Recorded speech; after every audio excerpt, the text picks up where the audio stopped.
CTA Codis de la Guadeloupe, le centre de traitement d'appel des urgences 18.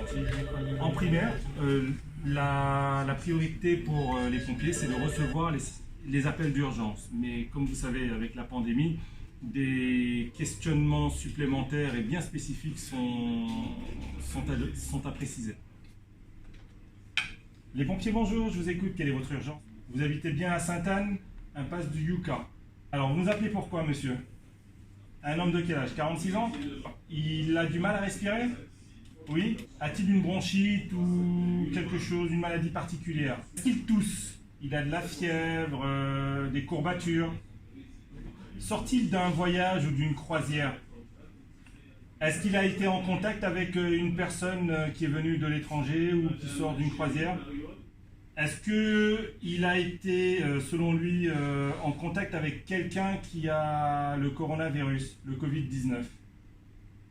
Très bien, monsieur, je vous remercie pour votre appel. Donc ne raccrochez pas, je vais vous passer tout de suite le médecin du SAMU qui va réguler cet appel. Ne raccrochez pas.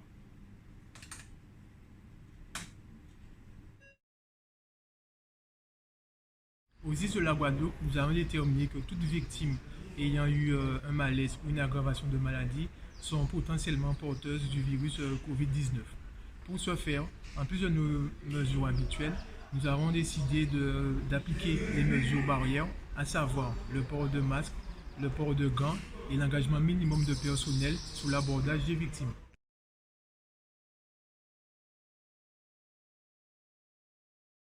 Suite au recueil d'informations, celles-ci seront transmises au médecin régulateur par l'intermédiaire du 15.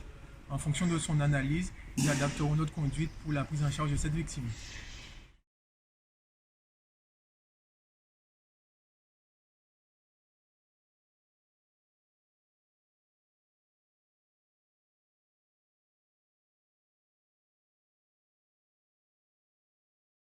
Si nous avons des conseils à donner à la population, ça serait de garder votre calme et de respecter nos règles de procédure et d'engagement. Les sapeurs-pompiers sont toujours des hommes et des femmes qui interviennent lors des crises et lors des crises graves. Nos agents, donc, en conséquence, sont les premiers intervenants sur les victimes potentiellement atteintes du coronavirus.